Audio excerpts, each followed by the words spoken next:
When I started my channel about a year ago, I decided to make a point of searching out as much Sonic media as I could, just so I could have a better understanding of the franchise. I went ahead and started with the Archie comics, and these comics have been quite the journey so far. I haven't finished the entire run yet, so I didn't want to make any videos about them until I did, but I recently just finished a section of the comic that is so infamous, so terrible, and just so unreadably bad that I just couldn't keep it to myself. I have to talk about the Archie Knuckles spin-off comic. This is, and I do not exaggerate, the worst piece of Sonic media I have ever encountered.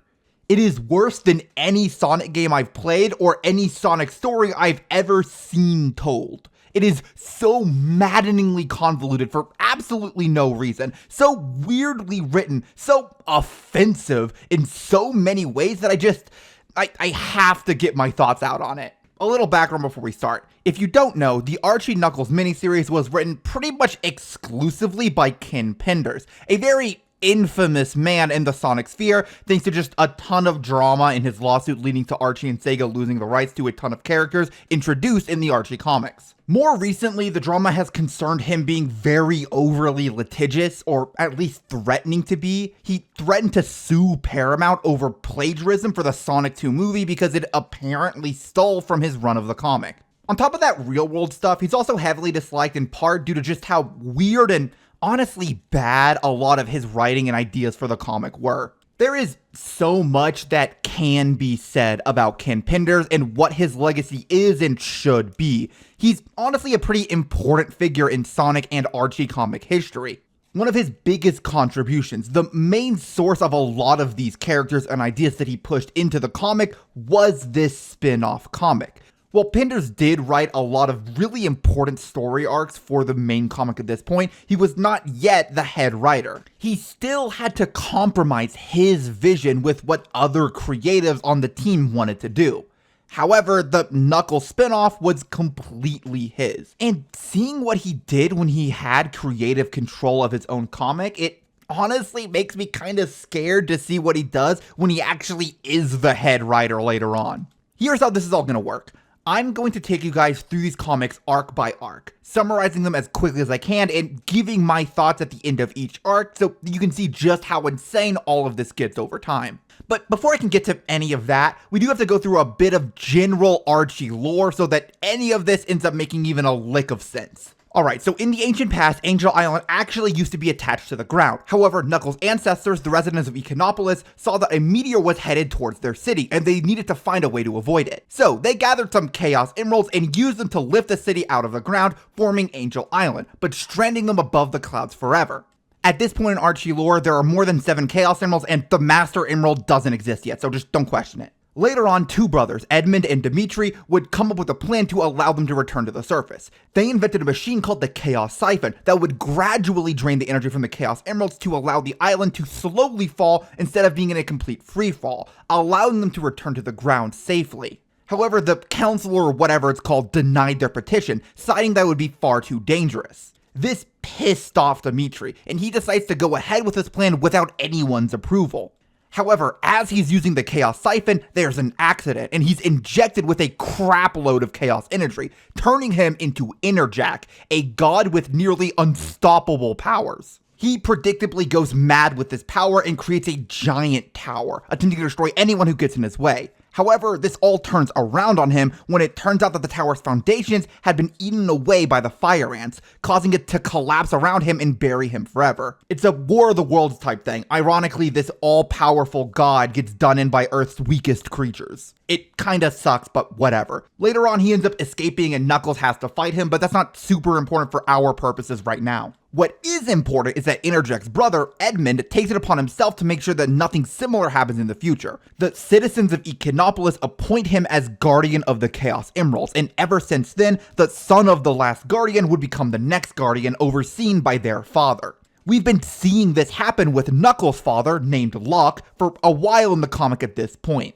He's constantly watching Knuckles on these monitors and guiding him through stuff, in contact with Knuckles' mentor figure, Archimedes the Fire Ant. Knuckles presumably has no idea that his father is even still alive at this point, and what happened to Echinopolis hasn't yet been explained to us. So that's the backstory. Scary Chaos God named Interjack was brothers with Edmund, the first Guardian, who is the ancestor of Knuckles, who is being watched by his dad on his journey, and both he and Archie are keeping this a secret from him for reasons. With all of that explained, we can actually start reading the comic book now. 5 minutes in, and we finally have the background info we need to actually start reading. You gotta love comic books. This issue opens with the attack of the Dark Legion, a group of echidnas shrouded in black cloaks with robots and tanks and a ton of other weapons. Knuckles and Archie attempt to run away from them, eventually grouping up with the Chaotix and fighting the Dark Legion off. But they can't actually win the fight thanks to the Legion's overwhelming numbers. They all end up captured, and the leader of the Dark Legion reveals himself as Kragic. The more important thing we learn in this issue comes from the many flashbacks. Here we learn that both Edmund and Dimitri had their own son, named Steppenwolf and Menaker respectively. Menaker was distraught at the loss of his father, but Steppenwolf and Edmund tried to be there for him as his family. The comic then skips forward a bit and shows us that there's an order in Echidnopolis to confiscate all technology from its citizens. Okay, this is a bit of a weird plot point, so we're gonna stay on it for a bit. After all the stuff with Interjack, Echidna decided that for some reason, the issue was technology, despite that not really playing into Interjack's rise all that much. They all held a vote, and a majority of the citizens voted to get rid of all technology within the city. Now, I know you might be saying, but Locke obviously has technology available to him, so surely they still keep some of their technology, right? And yeah, they do, but it's just never really stated where they draw the line between technology that they accept and technology that they reject. Overall, it's a really weird plot point that only causes more problems as the series goes on. At the end of this flashback, we see Menaker giving up his Sega Saturn before opening a passageway to somewhere. Later on, Steppenwolf tells his dad that some of their brethren aren't taking the new policy very well. Then Steppenwolf chases a man in an obviously evil cloak and finds an underground society that want to rebel against this new policy, turning Dimitri from a tyrant into a martyr. They spot Steppenwolf and he has to make an escape. The last we see of Steppenwolf in this issue is him crashing one of the Dark Legion's hovercrafts. Next issue opens with the Chaotix and Knuckles being captured. Knuckles is then brought to Kragic's tent for interrogation. He's let out of his bondage, and Knuckles immediately tries to attack Kragic before getting beaten back by his armed guards. Kragic attempts to get Knuckles to tell him where the Chaos Emerald is being kept, but Knuckles refuses. Kragic then tells the Legionnaires to beat up Knuckles and walks away. Unfortunately, he didn't account for the fact that Knuckles was the protagonist, and he just left him in a room full of unnamed cronies, so of course Knuckles is able to win the fight and steal one of the Dark Legion's robes to escape. Knuckles rescues the Chaotix, and they end the issue by making a daring escape before the Dark Legion causes a massive fire. The fire then in turn causes a stampede heading straight towards the Legion. The flashbacks in this issue start with a conversation between a fire ant named Christopheles and the Queen of the Fire Ants. At least, I think. Their design changes between panels here, so I'm not sure what's going on. Anyway, they all decide that he should be a guide for the new Guardian of the Echidnas, but things don't go as planned. After learning that his son is in danger, Edmund runs face first into danger and bites off more than he can chew, meeting his end. Afterward, Christopheles helps train Steppenwolf for his role as a Guardian. He trains every part of who Steppenwolf is, his mind, his body, and even his soul through spiritual enlightenment. Then we see Christopheles showing Steppenwolf something in the desert. Despite his initial confusion, Steppenwolf trusts Christopheles and walks into Haven, the super secret base where Locke has been avoiding his responsibilities as a parent for the last 15 years. The third and final issue of this arc starts right where we left off. To stop the stampede from trampling them and running right into the Legion, Knuckles and Mighty push over a tree to block their path. Once they successfully calm down the stampede, Knuckles has Vector use his headphones to push the fire towards the Dark Legion. This miraculously causes the Dark Legion and their hovercrafts to crash, taking them out and apparently stopping the fire at the same time.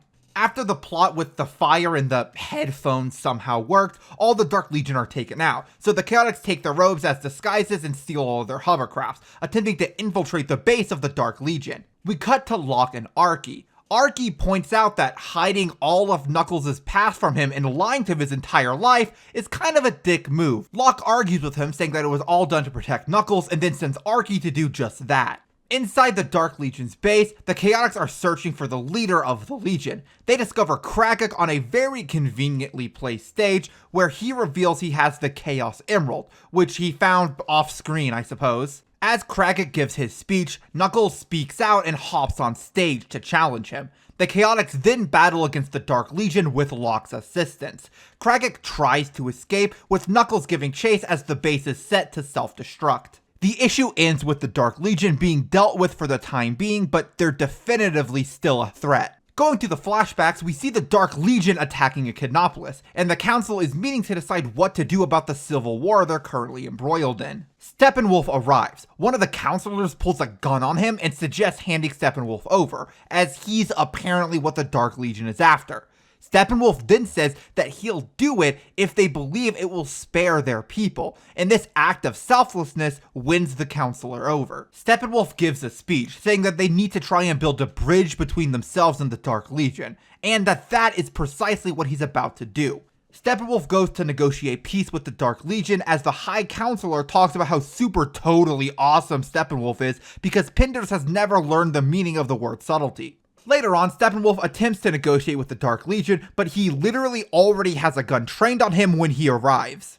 He uses his poorly defined magic powers to stop this assassination attempt. This causes the leader of the Legion to attack him, and after a scuffle, Steppenwolf unmasks the leader to reveal that it was Miniker the entire time. Miniker says that it was Edmund's fault that his father died, and that his father had given Miniker a sign from beyond the grave to get revenge on Steppenwolf for what had happened. They continue fighting, and Steppenwolf Thanos snaps Miniker out of existence. Christopheles then shows up to say that this isn't over yet, and Steppenwolf walks off into the sunset. And that is the first arc of the Knuckles spinoff, and honestly, it wasn't that bad. But there are some cracks starting to show already. Starting with what I actually liked, because God knows there won't be much, the Dark Legion themselves and the lore around their inception are a good addition to this world and great antagonists for Knuckles. The original lore around Interjack sets him up as a sort of tragic figure from Knuckles' past. He and his brother were torn apart by his own hubris, leading to both of their eventual demises, and the grudge that Dimitri started carries on through both of their lineages for hundreds of years. This is thematically pretty interesting considering that a ton of Knuckles' character in this comic so far is defined by his heritage and his role as a guardian. His entire life has been shaped by the station he was born into, and that's all determined by a bunch of traditions that he has no control over. One of his main villains being a group spurred on by an ancient grudge, only living on through tradition and greed, ties all of that into a pretty neat little bow. One small detail that really drives all of this home is that there are a lot of cuts between different perspectives in this comic, and in them, members of the Knuckles family will be in the same position as their family member in the previous panel. This further reinforces the idea that history is repeating itself, and the idea that the Dark Legion is still, in a sense, Knuckles' family is a pretty cool theme. Now to all of the problems. First off, some things that are just constant in Pinder's writing. He constantly prioritizes exposition and plot over characters in his dialogue. Most of what characters say has more to do with telling you, the audience, what's going on than it does getting across what a character is feeling. And it makes all of his characters feel incredibly stiff and wooden. That and the fact that his characters just never shut up makes his comics a slog to get through. There's also a complete lack of subtlety in everything that happens in the comic. If Pinders wants you to think a character is cool, they'll constantly be talked up by everyone around them. The villains are all comically evil, and the story decisions he makes are always the most wild and out there versions of any theme he wants to talk about. And then there's Locke, a character that I'm sure you can tell I don't like very much. We'll get more into it, but the comic at this point just refuses to acknowledge just how bad what Locke has done to Knuckles really is. And as time goes on, he only comes off as more and more of an abusive asshole. This is something that we'll come back to a few more times, but the basic problem here is that Pinders wants Knuckles to be this super cool, super awesome Mary Sue of a character, and he has all these ideas for his lore that he wants to implement. The problem is that all the stuff that we already know about Knuckles just keeps getting in the way of that. We know that Knuckles lived alone on Angel Island, so if we want all of this lore connecting him to Interjack to exist, and for him to have parents and family members, we have to come up with a reason for why Knuckles doesn't know any of them. The reason that Pinders came up with is that Locke is hiding it from Knuckles to protect him. But not only is that a really awful thing to do to your son on the face of it, but the more we learn about Echinopolis, the more insane this idea becomes. And the more Pinders wants to pile onto Knuckles' backstory to make him his uber special chosen one, the more awful stuff Locke has to do to Knuckles to make all of that happen. The end result is that rather than coming off as a well-meaning but overly strict and traditional father, Locke just comes off as a raging psychopath. Speaking of Mary Sue's, the way Pinders writes Echidna Civilization is just awful. You may be asking why there's this whole thing against technology in the comic, and that's because Pinders wants the Echidnas to simultaneously be this super advanced, super smart civilization that invented everything before everybody else, but also he wants them to be these enlightened gurus with such advanced spiritual knowledge that they need not for the material pleasures of life. All of this just doesn't really work for a number of reasons, but honestly, if the dialogue itself were written a bit better, most of this could still work. Things are still salvageable right now, but trust me, they're going to get a lot worse. The next arc opens with Vector swimming through a river before ambushing a Dark Legion member, only for him to get his ass handed to him without much effort. We then cut to Knuckles trying to meditate, and not really getting anywhere, when the Dark Legion member in question appears behind him. Knuckles sees them coming, however, and they get into a scrap. During their fight, Knuckles pins the Legion member and pulls off their hood, revealing that they're, gasp, a girl. This is apparently so surprising to Knuckles that she's able to get the upper hand on him, and Knuckles has to rely on an assist from Archie to beat the Dark Legion member. Knuckles tries to get some info out of the girl, and she says that her name is Julie Sue, and that she doesn't know where the rest of the Dark Legion is. After the self-destruct sequence was activated in the last arc, Julie Sue saw Knuckles and tried to give chase, but she wasn't able to keep up. She says that she wanted to find the Dark Legion, but she just couldn't. More specifically, she says that it felt as if there was someone else forcing their will over her own. And if you're wondering, no, this isn't ever explained, at least in the 32 issues of the spin-off comic. That's important because after the Chaotic show up and say that they saw something weird happening in Marble Zone, Knuckles decides to have Julie Sue come with him to investigate. This is apparently to give her enough rope to hang herself, but I really don't think that makes much sense given what we know about the Dark Legion so far. Speaking of wild leaps in logic, Locke is watching this happen and he instantly compares Julie Sue and Knuckles to him and Laura Lee, Knuckles' mom, because it just wouldn't be Archie Sonic without an incredibly forced romantic subplot. The pair spend some time investigating when suddenly the ground shakes and an entire city just appears before them. They investigate and realize that it's Echidnopolis, the city that Knuckles had thought had been destroyed hundreds of years ago.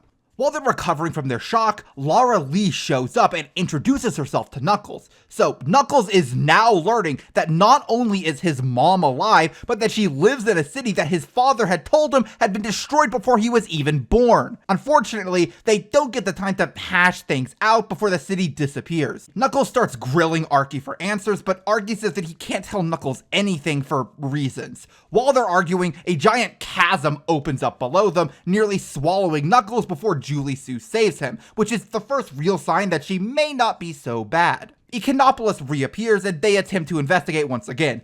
There, everyone is panicking about some sort of upcoming apocalypse. The two of them are confused, but soon they find a statue of a kid named Hawking, who apparently invented the hyperzone projector that allowed Echinopolis to sustain itself. Knuckles deduces that this hyperzone projector is probably related to all the weird goings-on. However, before they can do anything, the two of them are interrupted by local law enforcement, capping off this issue. The next issue opens with Locke talking to another member of the Brotherhood about what Laura Lee may be discussing with Knuckles, using the exact same image for all 6 panels on this page. We cut to Knuckles and Julie Sue being escorted somewhere by the constable, apologizing for his earlier aggression after he recognized Knuckles. He then brings them to a room and then drops them through a trapdoor that they had installed in the floor, leading Knuckles to meet Hawking.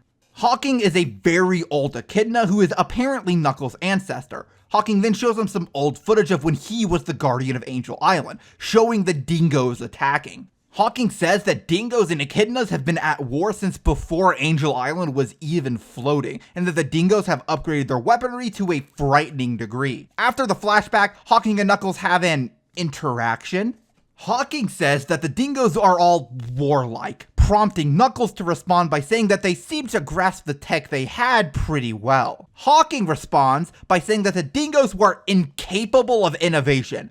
All the technology they had, they stole from the echidnas, and they wouldn't stop until they had used it to destroy them for good. I'm gonna stop here and interject to say something, because if you're getting racial conflict vibes from how Hawking is describing this generations-long war between the echidnas and the dingoes, you are 100% correct. The comic only gets more explicit with this comparison as it goes on, and there are just so many problems with how it handles this issue. The metaphor is just incredibly muddled, and the more you read into it, the worse it comes off. This only gets worse from here, but the one thing that I want to say up front is that when you approach this topic, especially in art directed at kids, you have to have a certain level of tact. And Penders with his subtlety of a monster truck being driven by the Incredible Hulk is anything but tactful. The characters in the comic constantly spout what, in universe, amounts to hate speech at each other, and it's just not challenged by anyone, nor is the topic really tackled with anything approaching sincerity or empathy. It honestly feels like the topic is being used for shock value, rather than to actually say anything about xenophobia or racism.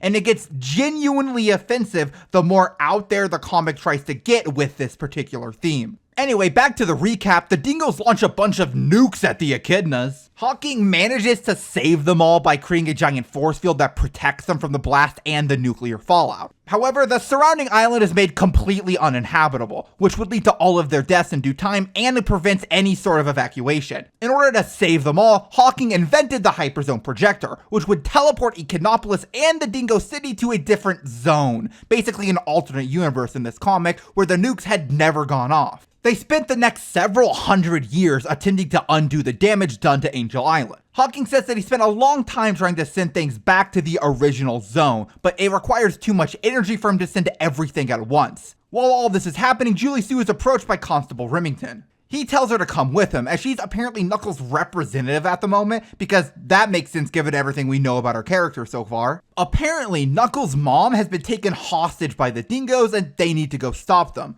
The issue ends with Knuckles learning the exact same thing. Next issue, Knuckles saves his mother from the dingoes without too much trouble. After a short intermission with the Constable and Julie Sue, we cut back to Hawking, who is having a conversation with Locke about why all of this is even happening in the first place. Locke explains that this is all due to the Omega Wave. This is a wave of energy created by Robotnik's weapon, the Ultimate Annihilator, which was so powerful that it tore the fabric of space and time, and also killed Robotnik. This tear in space-time is causing the Hyperzone Projector to fail, and now Echidnopolis and the Dingo City were both being sent back to Angel Island. Unfortunately, this would mean that one of the cities would take precedence over the other, destroying it and killing all of its inhabitants, unless they found some way to stop this. We cut back to Knuckles and everyone else, and he and his mom get the chance to talk about what had happened. Knuckles previously thought that his mom was dead, so he has a lot of questions. Laura Lee laments that she didn't get to spend any time with Knuckles, as he was taken away from her as a child by his father thanks to his status as a guardian.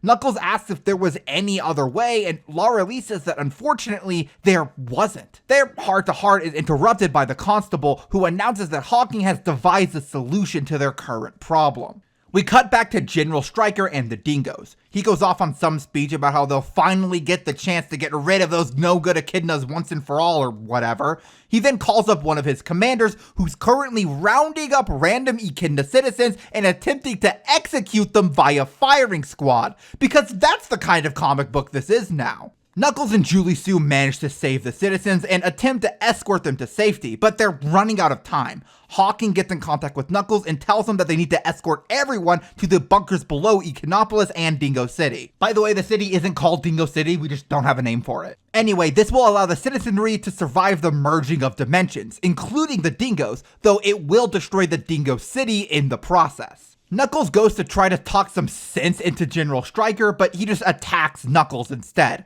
They continue to fight while the other echidnas essentially force the dingoes to comply at gunpoint. We check in with all of our loose threads and see that they did make it to the bunker safely, including General Stryker. They head above ground to see that not only is Echidnopolis standing, but it's back on Angel Island proper. Knuckles tries to go see Hawking again, but he's disappeared, leaving behind the cowboy hat from the OVA for him. This arc is a notable step down in quality from the previous one for a couple of reasons. I like the idea of a sympathetic member of the Dark Legion joining the hero's side, given the themes present in this comic. And honestly, there being a romantic subplot between her and Knuckles isn't an awful idea. It could kind of work as a Romeo and Juliet sort of thing. Sure, it's a bit cliche, but it's a cliche because it works. The problem is that the motivations of the characters involved just don't make any sense. We learn what Julie Sue's motivations were supposed to be in the next arc, but everyone else is way too happy to let her do whatever she wants. She also just isn't written very well. Pinterest does a thing where he really tries to impress upon you how cool his characters are, but in this case it mostly makes Julie Sue come across as insecure. The real problem here is the dingoes and how they're handled. They're already just so strange, and they'll only be portrayed in more concerning ways going forward. The dialogue itself is really bad. I didn't go into too much detail about it, but the constant repetition of the fact that the dingoes are all inherently warlike is not a great look. We'll cover it more a while later when things get really bad, but already the way that dingoes are written is causing so many problems. The next arc starts off with a bang, opening with someone unleashing Enerjack upon the world once again. He immediately regains control of the Dark Legion and even captures Archie and his grandfather Dio Volante, setting his plans into motion. At this time, Knuckles and Julie Sue are having a heart-to-heart. Knuckles talks about how crappy it is to have everyone in his life constantly hiding things from him, and Julie Sue talks about how she hates how she feels like an outsider in Echidnopolis. Knuckles tries to go and find Archie, but they soon find that he's completely disappeared. This spurs them on into trying to find the rest of the Chaotix, only to discover that Espio and Mighty's homes are completely wrecked. While all of that's going on, we get a couple of subplots developing. Stryker petitions the council for better housing for the dingoes. They agree on the condition that the dingoes give up all of their weapons, and Stryker lies and says that he accepts. He does this by literally crossing his fingers behind his back, which, like, a bit of an aside, but this and some other stuff creates a bit of a tone issue in this comic, where Stryker in one issue orders the execution of innocent civilians, and in this one is acting like a literal 8-year-old with cheap tricks to get around telling the truth. Like, bro, you know you can just lie, right? Anyway, we get a short conversation between Laura Lee and Windwalker that's supposed to be about her trauma thanks to giving up Knuckles as a child, but it's actually just an excuse for Penders to go on about how special the Guardians are. We also learn that Grandfather Hawking is having some health issues, and Locke is trying to keep him alive. We wrap back around to Knuckles and Julie Sue trying to find the Chaotix when Enerjack appears and captures him once again. For the majority of the next issue, Enerjack just torments Knuckles, putting him in incredibly painful or dangerous scenarios to try and break his will. Meanwhile, Julie Sue has rejoined the Dark Legion, but she feels out of place. Her superiors are all suspicious of her, and she feels the need to prove herself to them. When Vector attempts to escape and free the rest of the Chaotix, she knocks them all out, asking her superior officer if this is enough to prove her loyalty. He demands that she take them all out for good. Apparently he doesn't keep that promise though, as the issue ends with the Chaotix being tied to posts in Sidopolis Zone and Archie and Dio being buried in a cooler. There's also a small subplot where Laura Lee talks to the constable and tries to convince him to let her see Locke. The constable doesn't know what to do as the Guardians are extremely secretive people. Just want to point out that this means that Laura Lee had no control over when she sees her husband or her son for like the last 15 years. Like, I'm sorry, but in no universe should a wife attempting to get permission to have a conversation with her husband qualify as a whole ass subplot for a comic. Anyway, the issue ends with Enerjack disassembling Knuckles at the molecular level. And like, if he could do that kind of stuff, legitimately, how is he losing? The next issue opens with Interjack rejoining his troops. Julie Sue asks what happened to Knuckles and seems genuinely upset when she learns that he's now dead. Surprising nobody, Knuckles is not actually dead. A character named Athair shows up with the Ancient Walkers, basically a group of spirits or gods within the lore, and they save him before teleporting him back to the desert. Knuckles then frees all of his friends, including Charmy B, who was apparently in the cooler with Archie and Dio, even though we never saw him in this arc before now. I 100% believe that Pinder's dead ass forgot about Charmy B until this exact panel of this arc. Hey, at least that's better than what he does with him in a bit. Anyway, while all that's going on, Remington goes to talk to General Stryker to get him and the Dingoes to help fight off the Dark Legion, citing the fact that the Dark Legion would be far more cruel to their people than those of Echidnopolis. And with that, the final battle begins. We get a few pages of everyone fighting before Interjack mysteriously disappears. Kragic tries to take over for him, but Julie Sue takes him out before he can. We then learn that Interjack was taken away from the battle by Mammoth Mogul, a villain from the Archie comics that really hasn't done that much up to this point. He uses a MacGuffin called the Sword of Acorns to steal all of Interjack's chaos energy, reverting him to nothing more than a normal Echidna. At this point, the forces of Echidnopolis are able to make quick work of most of the Dark Legion. We see that Julie Sue and Kragic have been arrested, and the Freedom Fighters, Sonic and his friends, show up as things are winding down. While the fighting was going on, we saw that Locke sent a distress signal out to them asking for reinforcements. Right as they appear, Mammoth Mogul returns and teleports Knuckles, Sonic, and Tails away, before failing to aura farm in front of all of the other combatants. After this, the story is concluded in the main comic, and I could cover that, but it's honestly mostly just fighting and super forms and all that jazz. It's not super interesting in this format, and the TLDR is that they win and trap Mammoth Mogul in the Chaos Emerald holding Angel Island afloat. Like, the most I could do is just show you the art of them fighting, and you know what, here, look at it, see? Lots of pictures of them fighting. That's what happens. This is honestly the best arc of the comic so far. It does have some issues. The Dingoes are still being portrayed really poorly. Julie Sue's character could use a bit of work still, but she's honestly getting better. And Mammoth Mogul stealing Interjack's glory is a really lame twist. But those are way more manageable problems than what the last two arcs had, and with this comic, we gotta take what we can get. But now it's time for the next arc of this comic, and this is where my journey into insanity began.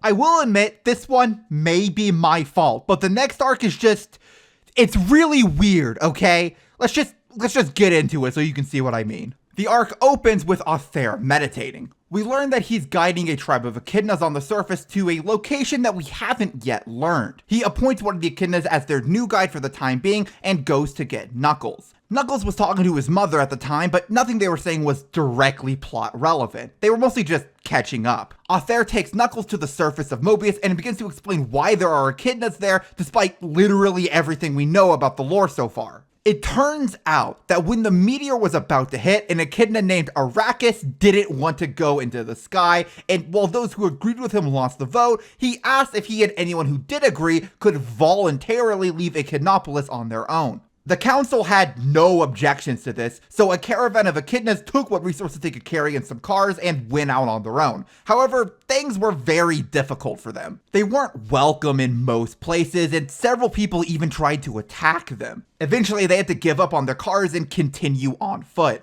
One night, the Ancient Walkers appeared before Arrakis, offering their assistance in finding a new home for the echidnas. They also set up a system where the Miters would guide the echidnas toward their new home. Knuckles is apparently supposed to be a guide for this tribe. While Athair is telling Knuckles all of this, the ground starts to shake beneath their feet. Athair reveals that the tomes, which are some prophetic texts the echidnas have, say that there's a cycle of natural cataclysms meant to renew all life on the planet. We see the ground open up to reveal a pit of lava, or magma, I'm not sure which, and the issue ends with us realizing that things are about to get really, really bad. There is also a subplot going on at this point, but we'll cover that in just a little bit. The next issue opens with the fallout of the cataclysm, with several of the echidnas in mortal peril. Athair and Knuckles save a few members of the tribe, with Knuckles getting injured in the process. However, Knuckles then miraculously heals from all the damage right in front of their eyes. Athair uses his BS powers to save everyone at once, and begins to explain his backstory to Knuckles. He was also a guardian, raised by his mother after his father's passing. His mother went to Haven, leaving him alone for some time. Also, apparently it's a tradition for the parents of the guardians to disappear permanently right before their very eyes.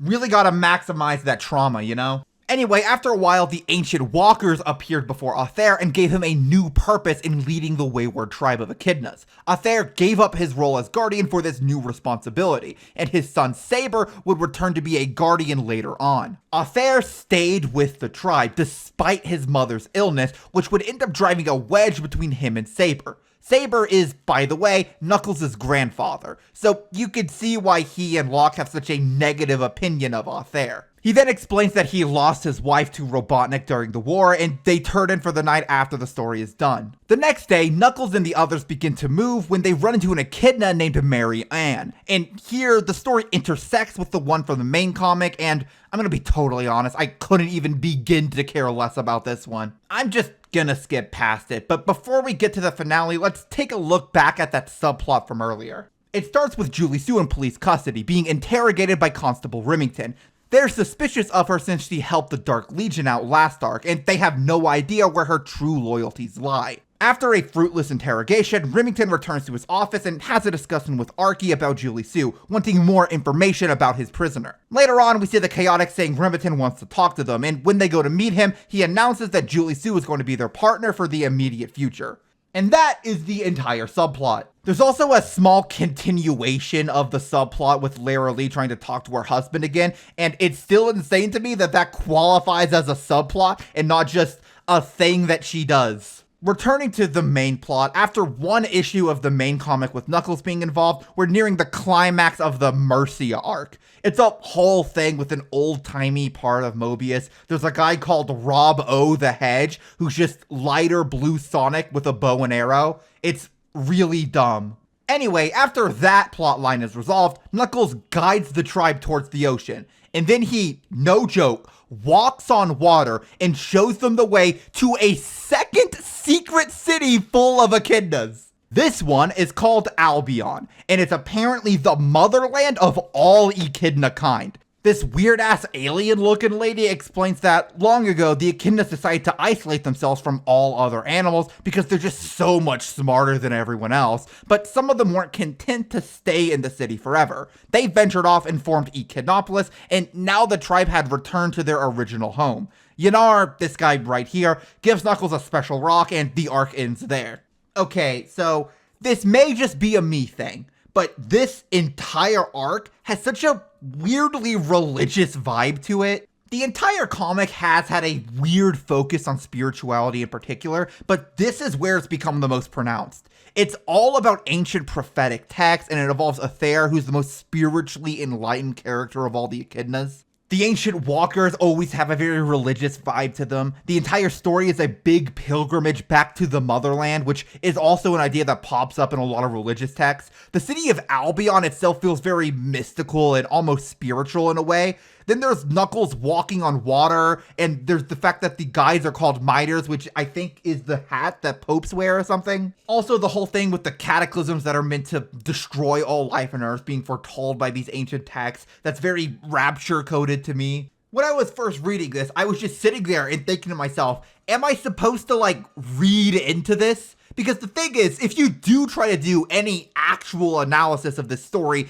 based on that religious imagery, it makes no goddamn sense. You would think the Miter would be like Moses with how they guide the lost tribe, or something from another religion besides Judaism or Christianity that I'm not aware of. But then Knuckles is given this weird bit of Christ imagery, and how am I supposed to interpret this? Honestly, looking back on it, I think the easiest explanation is that all of this religious-looking imagery and language is just Pinder's throwing shit at the wall to try and make his story sound more important. Outside of trying to untangle whatever sort of weird religious illusion Pinder's may have been going for, the arc is just really boring. Othair's backstory isn't interesting, the tribe isn't interesting, Mercia isn't interesting. I'm really tired of having to read about all of Ken Pinder's shitty echidna OCs. I really think this is one of the hardest parts of the comic for me to get through, because at least the truly awful stuff was at least morbidly interesting. Speaking of the truly awful stuff, now it's time for the Charmy Bee LSD overdose arc. Yes, you did hear that correctly. This story starts with a dingo named Harry going about his job as a taxi driver when he hears Charmy B yelling out for help. Charmy's best friend, who we have never seen before this issue by the way, has passed out due to an unknown affliction. They drive him to the hospital and the rest of the Chaotix arrive soon after. After a bit of discussion, the doctor arrives with news that Charmy's best friend has passed on. Later on, Remington interviews Charmy for information on the case. Charmy explains that he and his friend had gone to an amusement park called Happyland, where the Chaotix had previously run into a criminal named Renfield. Anyway, after they left Happyland, Mello, that's the name of Charmy's friend by the way, started acting really weird. He starts going on about the most stereotypical description of what it's like to be high before literally collapsing in front of Charmy. Remington then explains that he recruited the Chaotix to look into a string of similar cases. A large number of Mobians are getting sick from lemon sundrop dandelion poisoning, despite never having used it before. Lemon sundrop dandelion. Do you get it? Do you get what they're referencing, guys? Anyway, Remington says that they suspect some part of their food supply is contaminated and says the Chaotix should look into what's happening in Happyland.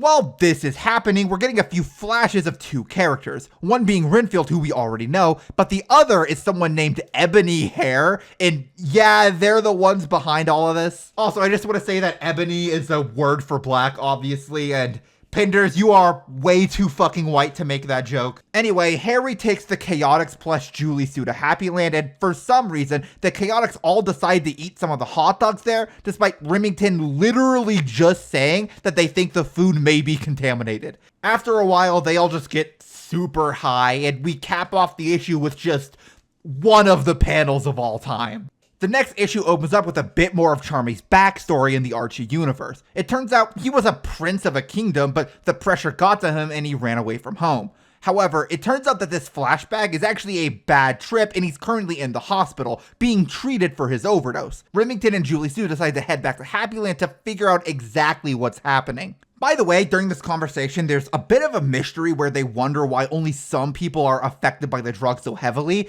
and I think we just don't get an answer as to why this happens. So that's cool. We also see a quick interaction between Renfield and Ebony Hair, with Hair getting on Renfield's case for putting way too many drugs in his concessions, as it's getting the attention of the constable at this point. Renfield tries to find a way out of this, but Hair's bodyguard lays Renfield's goon out easily. The conversation ends as Julie Sue and Remington arrive at the amusement park, and Renfield has to try and run outside and throw them off of his tail. We also get some flashbacks of Charmy's life here, and we learned that he knew a girl named Saffron before he ran away to Angel Island.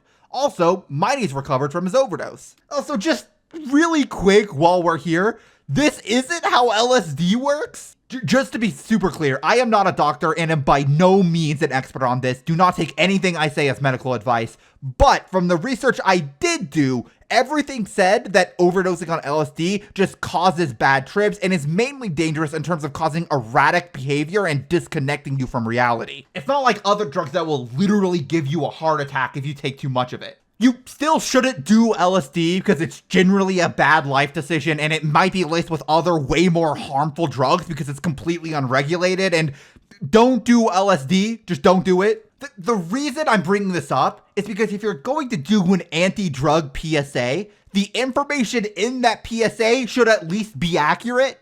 Anyway, after that, Remington goes to talk to Harry and asks if he can give them a tip on whoever's dealing the drugs under the table, and Harry happens to have a lead for them.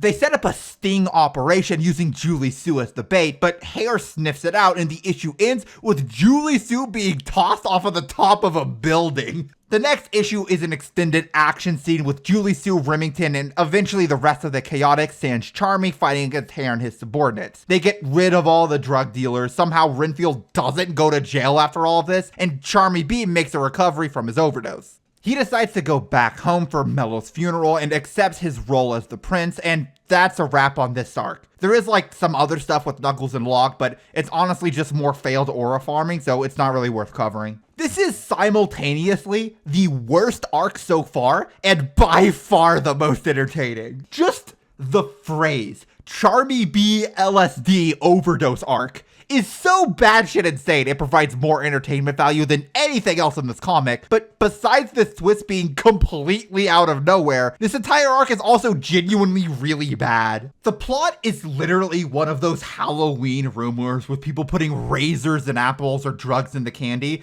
but like played completely straight as if it's a police procedural thriller. Beyond the fact that this is just a terrible place to tell this story, the way it's handled, it would still come off as comedic even if it wasn't being told with furries. I do want to emphasize that this really is the worst possible way to handle this issue. Drugs and addiction are a serious topic, and they are dangerous. But they're not dangerous because some carny might replace the ketchup on his hot dogs with LSD. And now that I say that, I can't believe that that was the plot of this arc.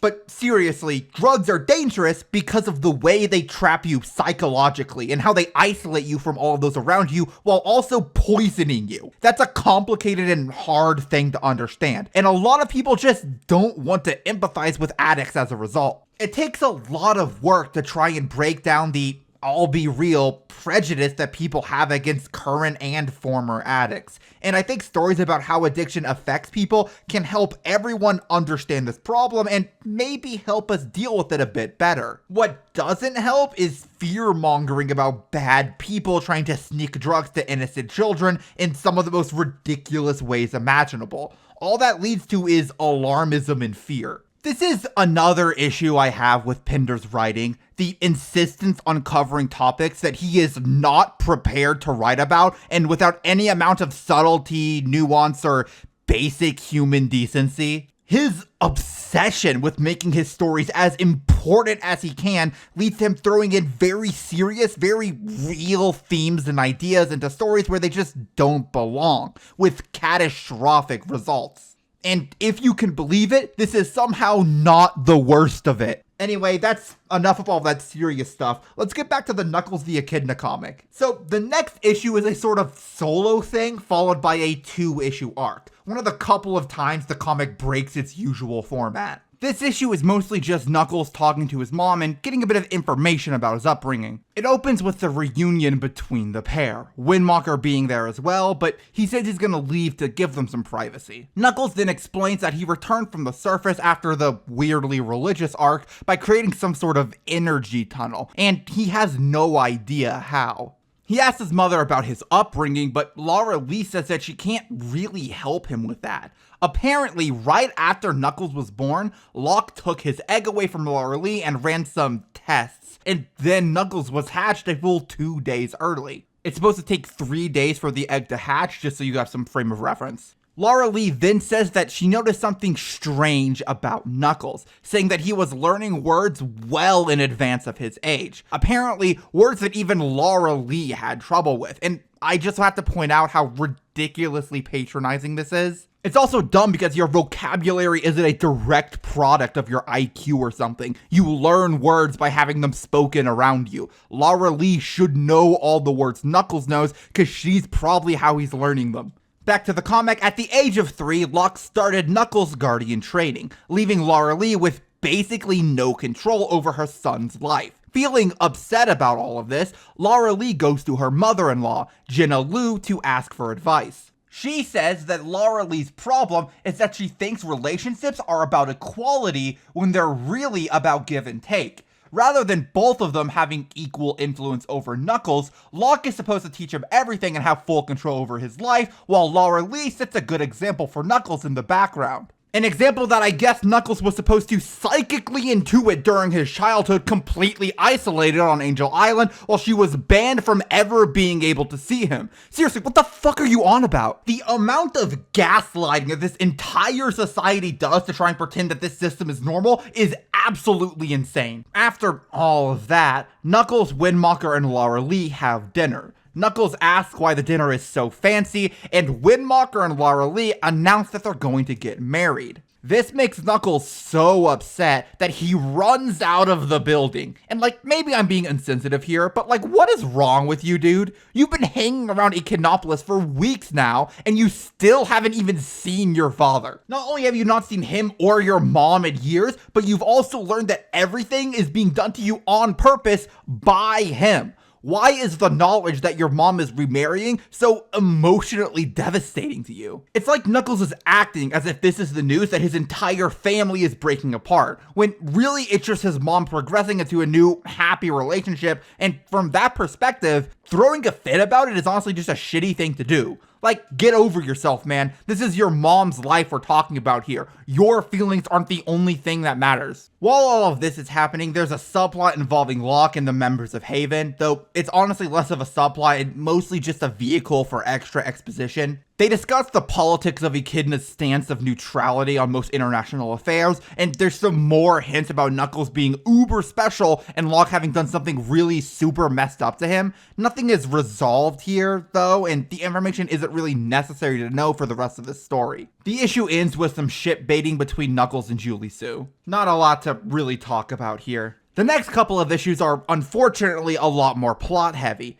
It opens with an elderly Echidna happening across Julie Sue and having recognized her as part of the Dark Legion attacking her. We cut to Knuckles for some more winking about how cool he is, and Archie directly telling us about how he's learned so much spiritually. Once again, I have to state how much I hate how Pinders writes Knuckles. He's such a Mary Sue in this, it's crazy. We cut back to Haven where the Brotherhood is currently creeping on Knuckles, but the power ends up going out right as they're about to see who it is that Julie Sue has met. We cut from there to the conversation between the elderly Echidna, Knuckles, and Julie Sue. The Echidna reveals that he has the same white mark on his chest as Knuckles, designating him as one of the guardians of Angel Island. Side note, this is another common Pinderism, where small details are explained in a ton of detail completely unnecessarily. By themselves, these details aren't all that bad, but as they start to pile up, they get really annoying. Like, sometimes it's better to just leave things to the imagination, you know? Anyway, we then get the Echidna's named Tobor's backstory. He was also a guardian, and soon after he started his job, Echidnopolis was attacked by the Dark Legion, led by Moratori Rex. They battled, and the pair were both crushed by a falling building. Tobor's father found them under the building and mistook Moratori Rex for his son thanks to an injury that Moratori had sustained, losing his eyes in the accident.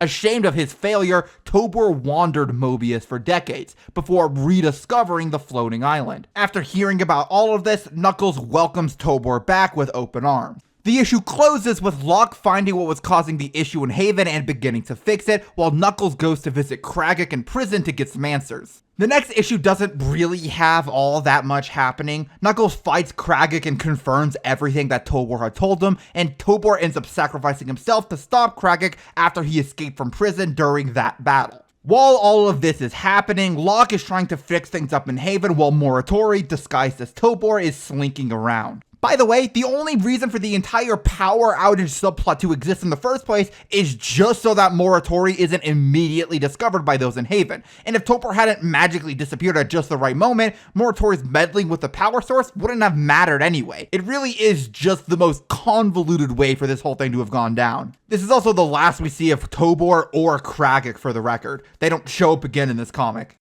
As for my thoughts, yeah, this was all a huge nothing burger. It sets up Moratori as a threat in Haven, but like, honestly, good. I hope he kills all those guys. It's another arc that's bad, but just not in a fun way.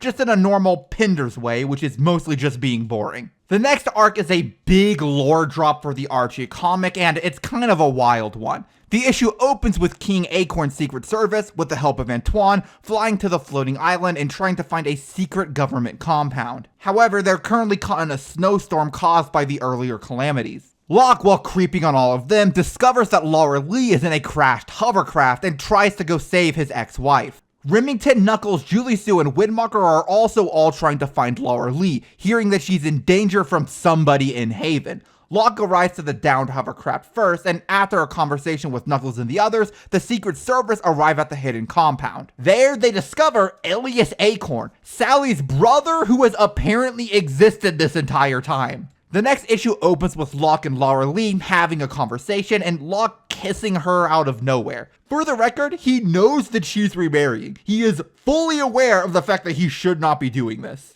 After all of that, they decide to head back to Haven, but get caught up in a few things in the process. The entire time, Laura Lee trying to have a conversation with Locke about how he raised Knuckles, namely poorly. Anyway, we also get to learn why Elias is here. During the war with the Overlanders, Alicia and Elias were sent to the Flying Island to try and protect them, but their ship got shot down. In the process, Alicia was grievously injured, and since Elias was still a baby, him being the only survivor of the crash meant that he wasn't long for this world. Luckily for them, they were discovered by the Brotherhood, who took them in to try and protect them. There's some more stuff with the Brotherhood tricking the Overlanders into thinking that everyone had died on the crash as a way to remain neutral in the conflict. This leads to everyone thinking that Elias had died up until now, with the sole exception being his father, who just decided to not tell anyone that this happened.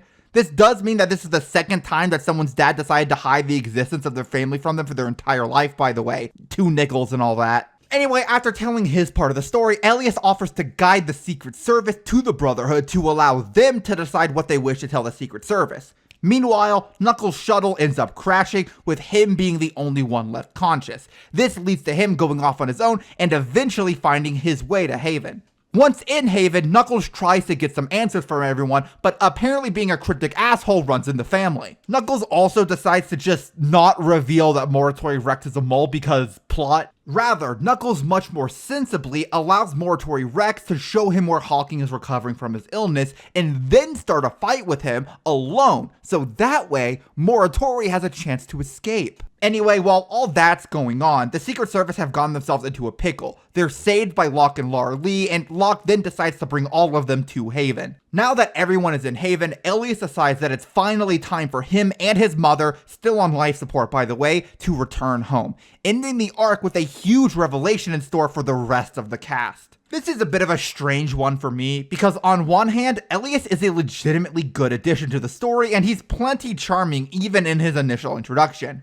Outside of Elias specifically, there really isn't a ton to like about the arc though. Locke is always awful, Joffrey is here so that sucks, and most of the stuff with Moratory is just silly. It's overall a better arc than a lot of the others in this book, just thanks to having some good stuff in it, but it's still not exceptional in the grand scheme of things. But with that, it is time for what very well may be the worst arc in Archie Sonic history. A story so infamous, nobody dares defend it, even the biggest Archie diehards. This is where the comic gets like really genuinely offensive, by the way, so like, be ready for that. Hell, we're hit with some of the most offensive shit in this entire comic before the comic even starts. So, the story opens with a little blurb in the comic's foreword. It describes a Mobian talking about Robotnik's takeover, saying, "During Robotnik's takeover, the SWAT bots came for the foxes. I did not speak up, for I was not a fox. Then they came for the rabbits, and I did not speak up, for I was not a rabbit. Then they came for the squirrels, but I did not speak up, for I was not a squirrel. Then they came for the hedgehogs, but I did not speak up, for I was an echidna. Then they came for me, and by that time there was nobody left to speak up." You may recognize this as a complete bastardization of the famous Holocaust poem written by Pastor Martin Niemöller. There's already so much to say about this. For one, it's not even accurate to the comic. This isn't how Robotnik took over. Pinders is just grabbing a famous, important poem and shoving it into this comic to try and make it sound more important. But like, the problem here is that rewriting a Holocaust poem to be about furries in the Sonic the Hedgehog universe is just a really fucked up thing to do. Like, you just should not do this under any circumstances. I hope I don't have to explain how this does nothing but belittle the actual tragedies that took place by comparing it to cartoon characters in a children's comic. Unfortunately, we are not yet done with Pinders just throwing in allusions to the Holocaust for the sake of it, and yes, you should be very worried about what's to come. So the arc itself opens with the home of the High Counselor, the highest elected position in Echidna society, being broken into by the Dark Legion and being kidnapped.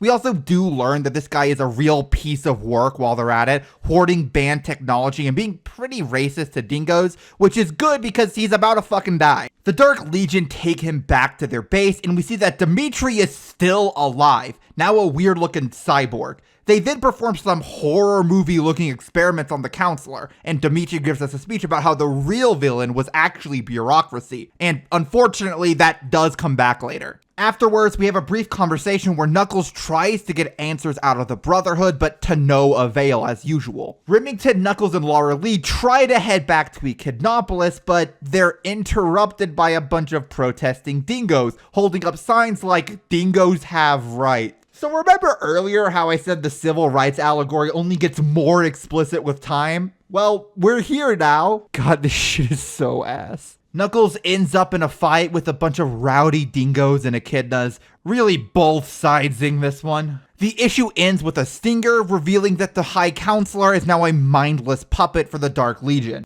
Next issue opens with a speech from that counselor, saying that he's resigning from his position. He'll announce who he's endorsing later, and we cut to the stage with that announcement being imminent. After a bit of conversation, the counselor shows up and announces that his replacement is an echidna named Benedict. Benedict gives a long speech about freedom and returning to tradition, very ominous stuff. And then we get this page. I mean, really, what fucking commentary do you want me to make on this? While we're here, I want to point out that the line "technology now, technology forever" is a reference to a speech given by George Wallace, the governor of Alabama during the Civil Rights Movement. He famously gave a speech where he said segregation now, segregation tomorrow, segregation forever. Also, at the start of this page, he makes a reference to a JFK speech. And like, Pinders, are you just throwing random shit at the wall to try and make this seem more important?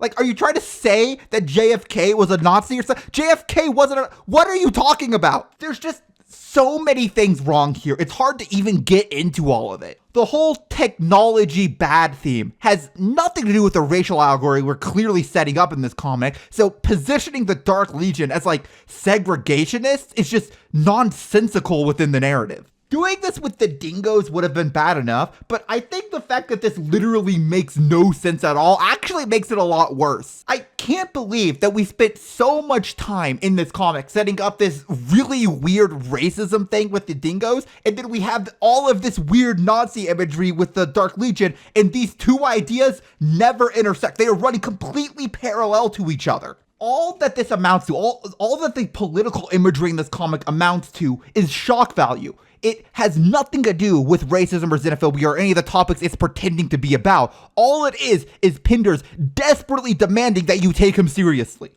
We do have to eventually cover the rest of the comic, and I'll talk more about this in a bit, but there's more to this that makes it even worse, so let's get to that. The Dark Legion attack Haven and take out most of the Brotherhood. Locke and Spectre are the only ones who manage to escape capture. I think it's Spectre, I don't fucking care what their names are. Next, we cut to General Stryker trying to use all the civil unrest to get revenge on the echidnas, which makes the racial allegories here a lot worse. Anyway, he's captured by the Dark Legion. The Dark Legion then show up and we get a fight with Chaotix, Knuckles, and Julie Sue. And at the end of the issue, Stryker, Knuckles, and Julie Sue are captured and trapped in, I think, the Overrun Haven or another secret base. It's not clear where they are. The last issue of the arc opens with everyone still captured and Dimitri going on yet another stupid speech. And here Pinders actually ruins literally everything he set up in this comic so far that was actually good. Dimitri explains that the real conflict all those years ago wasn't between him and Dimitri, but rather between the creationists and the technocracy,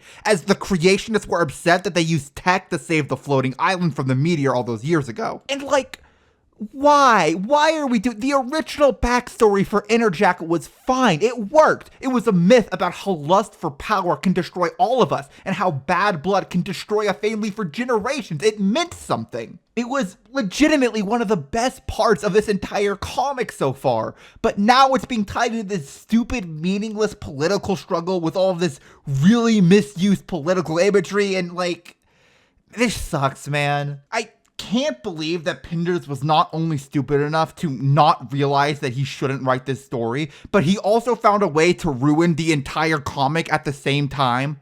Anyway, after all that bullshit, we cut back to, I think his name is Benedict. He's trying to convince Remington to join him, but the constable refuses because he's cool like that. The meeting goes south, Benedict runs away, and Remington gives chase. The Dark Legion tries to experiment on Knuckles. Locke and Spectre break back into Haven, and they start fighting the Dark Legion. The experiment on Knuckles just goes poorly as he's emitting too much chaos energy for the machines because he's super special and cool, you guys. If you think me doing this bit over and over is repetitive, try to imagine how repetitive it is reading this in the comic over and over. Anyway, Locke and Spectre overwhelm Moratory Rex, they free all the captives, and the base starts to explode.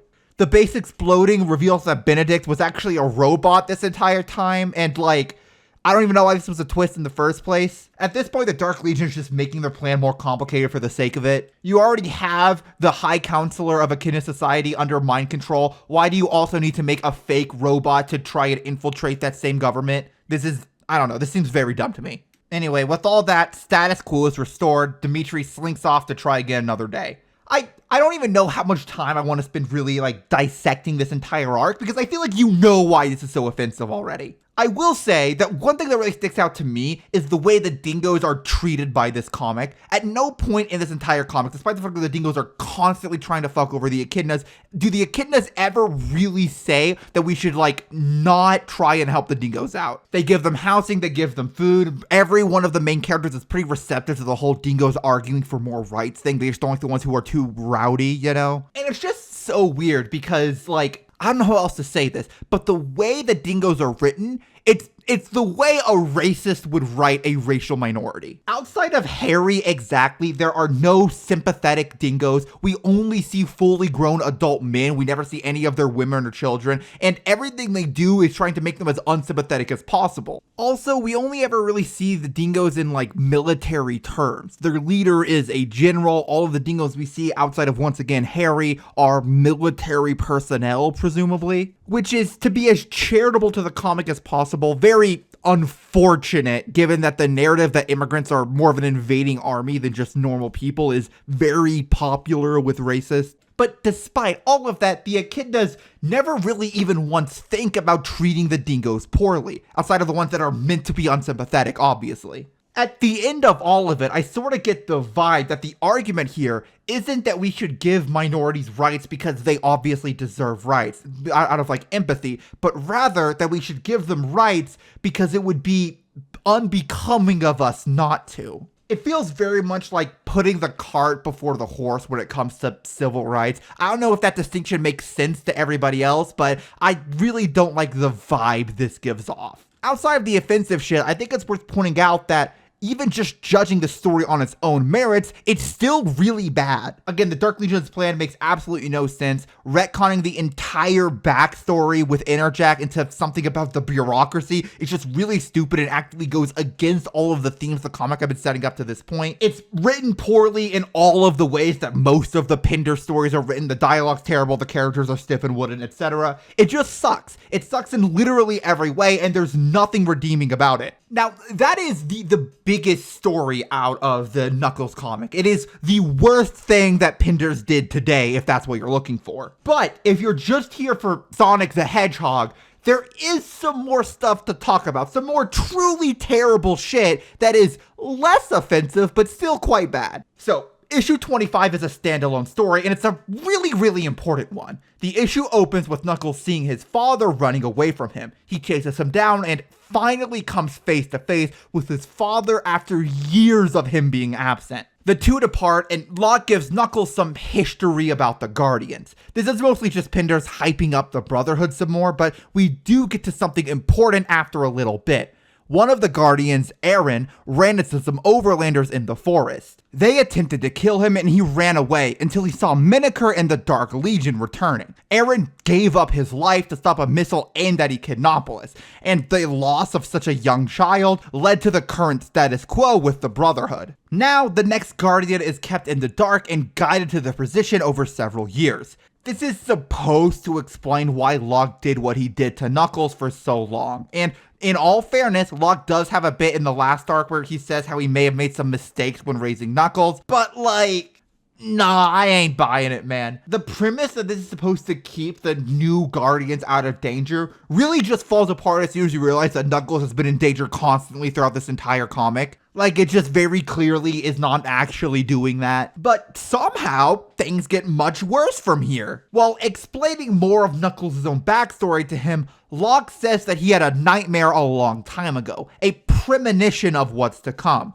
Something horrible is in Knuckles' future, and it may doom their entire planet. Unsure of what to do, Locke sought Auther's aid, and Auther told him they need to prepare for his future. Locke then started to experiment on himself to try and find a way to get even more superpowers, to create a super echidna, someone who could weather literally any storm no matter how harsh. After finishing all of that, he took Knuckles' egg from his mother without telling her and then cranked it full of fucking chaos energy to try and make Knuckles the savior of the planet. Chaos energy is like pretty much akin to radiation in this universe, by the way. It's implied to be very dangerous if not used correctly. Then he reveals that as a result of all those human experiments, effectively, Knuckles has these freakish spikes on the back of his hand that no other echidnas have. The issue then ends with the most unearned reconciliation ever, and like,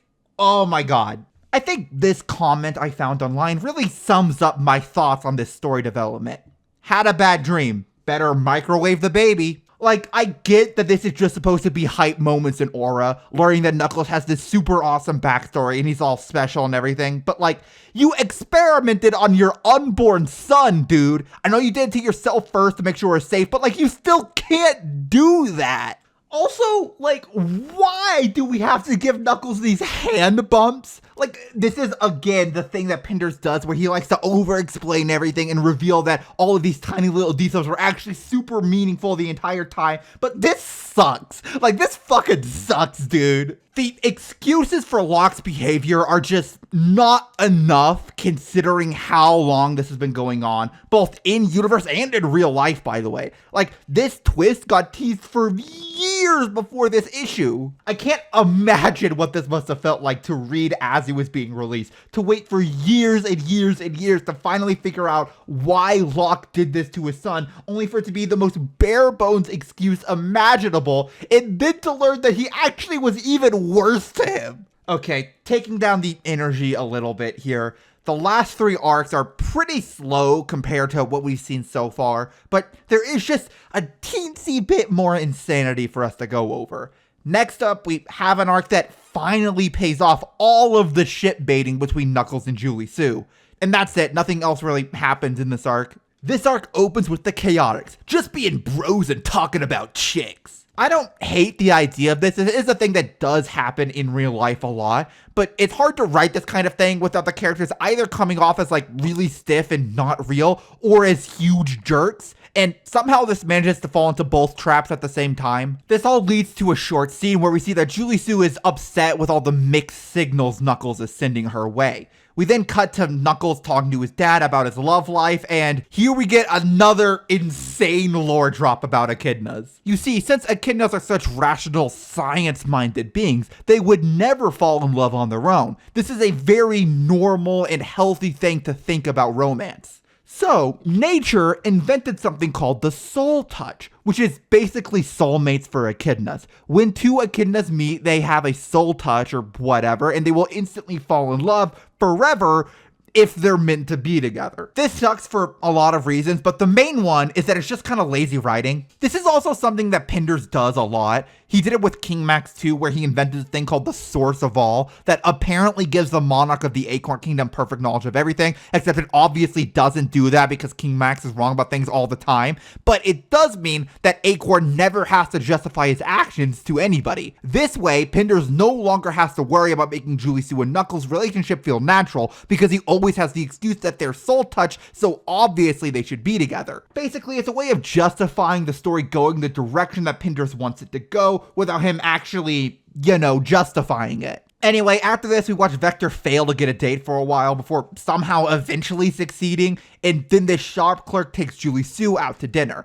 Archie shows up and teleports Knuckles to where Julie Sue and the clerk are on their date, which is famously a cool move, by the way, and Knuckles makes a fool of himself trying to escape.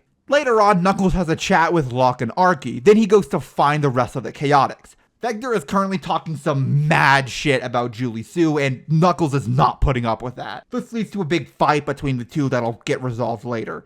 Knuckles goes to talk to his mom and talks about the whole date with Julie Sue. His mom then goes to meet up with Julie Sue and gives her a suggestion. Vector apologizes for being an ass earlier, and the whole Chaotix gang is back together. Laura Lee is also finally allowed to have a conversation with Locke without risking her life over it. I guess that qualifies as progress. Anyway, Knuckles goes to pick up Julie Sue for their date, but she says that she has an idea for what they can do. Knuckles just goes with it because why not?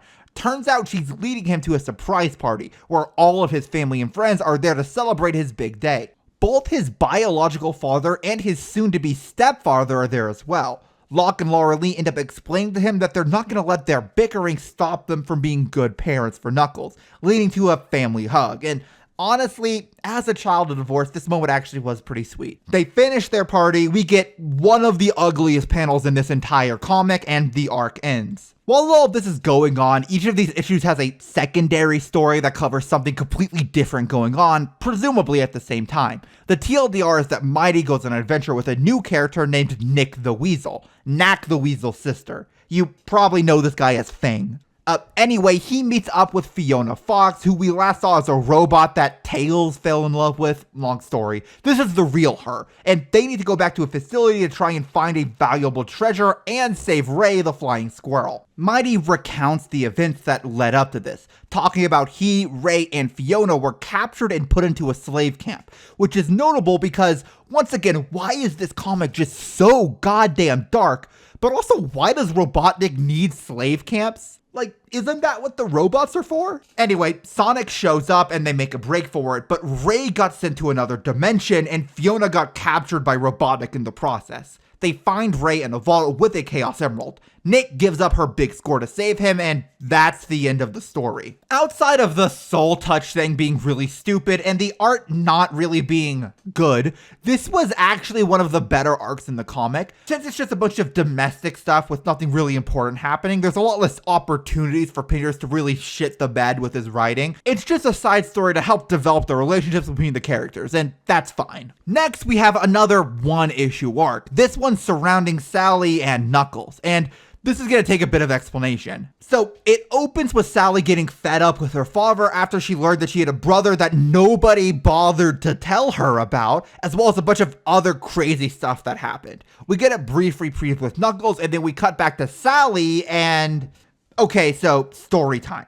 A while back in the main comic, there was a story with the Robians, the roboticized Mobians who had been freed after Robotnik's defeat. Basically, the non-roboticized Mobians didn't trust them, and they were being persecuted a lot. After a commotion, this was brought to King Acorn's attention, and he ordered all of them to be disassembled on the spot. Everyone stopped him because that's an insane thing for him to do, but the king saying that he wants an entire group of his subjects killed had a pretty big impact on their faith in the crown. There's still a bit more explaining to go though. Recently, the comic just finished the Return of Robotnik arc. Basically, after Endgame killed off Eggman permanently, the comic went on without a main villain for a while. But eventually Sega saw what had happened and told them that they had to bring back Eggman because he's Eggman. But since Robotnik's death was kind of a big deal for the comic, they decided to not just revive Eggman. Instead, they brought in a character named Robo Robotnik, an alternate universe version of Robotnik who comes to this universe after defeating his version of Sonic and the Freedom Fighters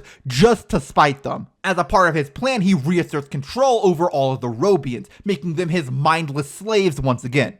Got it? Okay, so in this story, right off the heels of the Robo Robotnik story, Pindos has Sally say that her father was actually correct to try and disassemble all the Robians, because he was actually 5D chess predicting that a different Robotnik from another universe would come and try to use them to coup the country again, as any sensible ruler would be suspicious of. So, for one, I want to quickly point out that among the Robians that King Max wants to disassemble are Sonic's parents, uncle, and his dog. Yes, he has a dog. It's kind of a goofy Pluto thing. Don't question it. So Sally is just okay with killing the immediate family of one of her closest friends. Oh wait, sorry. Did I say one of her closest friends? I actually mean her boyfriend. I forgot that they got together. They're dating at this point. Sally is currently talking about her future parents-in-law.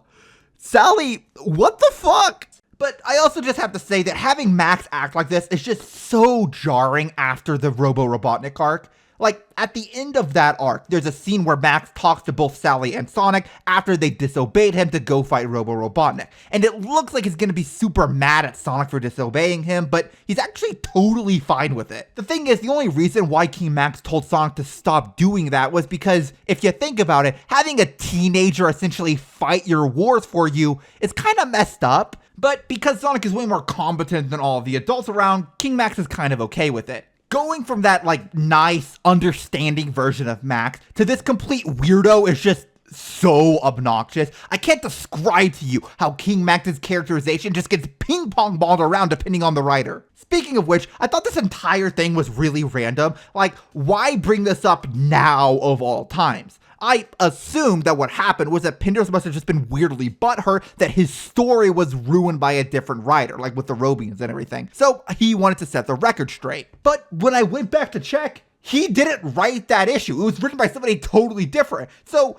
I have no idea why Pinders did this. So after all of that, Sally goes to talk to Knuckles, thinking that he had also hidden the existence of her brother from her all this time. They have a conversation, and we get one of the stupidest retcons I've literally ever seen. So back in the early days of Archie, they weren't really sure how to draw Sally yet. She went through 2 different color schemes before finally landing on the one we have now. Everyone just chalked this up to early comic weirdness, but apparently that wasn't good enough for Pinders. It turns out that this wasn't a mistake at all. What actually happened was that before the comic even took place, Sally fell into a vat of chemicals which altered her fur color to the original design. And then after she washed the chemicals out, it bleached her fur into this second design, canonizing these coloring mistakes for some reason. I really hope I don't have to explain how this is another example of the Pinders problem, where he has to canonize and re-explain every little bit of the continuity, even if it literally doesn't matter at all. The rest of this issue is just Knuckles and Sally leveling with each other, talking about how they both felt betrayed by their parents after everything, and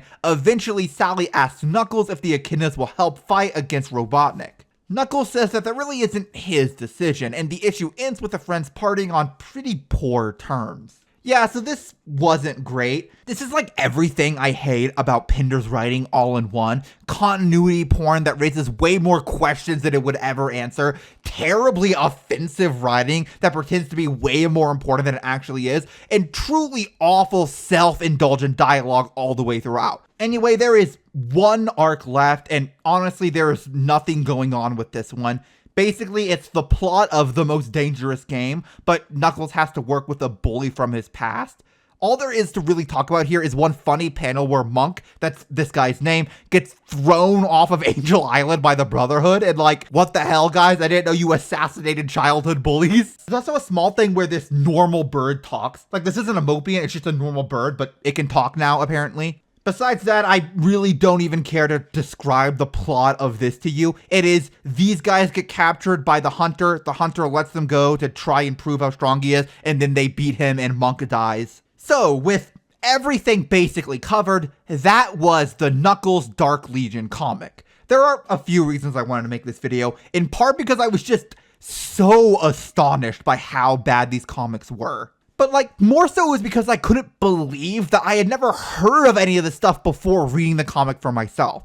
I think a lot of the worst stuff from this comic is well known within the RJ Sonic community, but it doesn't really permeate outside of that sphere at all. The one last note I want to leave you guys on is that this may give you a really bad impression of the Archie Sonic comic. And I don't really want this to color your impression of what the entire comic is like too much. Granted, there is a lot of bad stuff, but unlike with this comic, there's also just as much good stuff. Archie Sonic is kind of on a 1-to-1 ratio with bad ideas to good ideas currently, at least with what I've read of the comic currently. Mostly, I just don't want this video to dissuade anyone from trying out the Archie comics for themselves. If you do want to see a big part of video game comic book history and Sonic history here in the West, frankly, I definitely suggest checking these out. Anyway, I don't really have much more of a conclusion for this video. I hope you enjoyed having to learn about all of this, and hopefully it took as many years off of your life as it did mine.